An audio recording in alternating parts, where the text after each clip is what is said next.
Hey y'all, look at this beautiful tree carving. It was done by a local guy that has been cutting down trees for several years.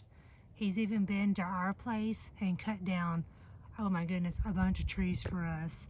But I think now he's mostly doing tree carvings, and he is so amazing.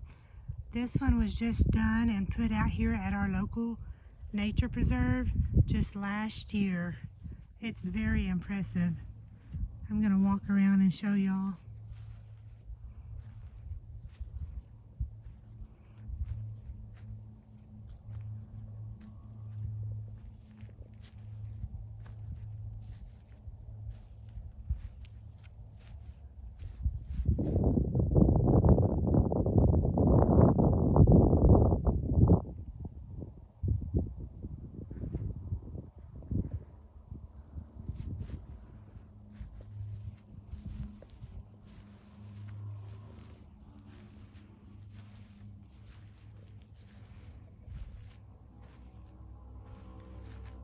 Just amazing.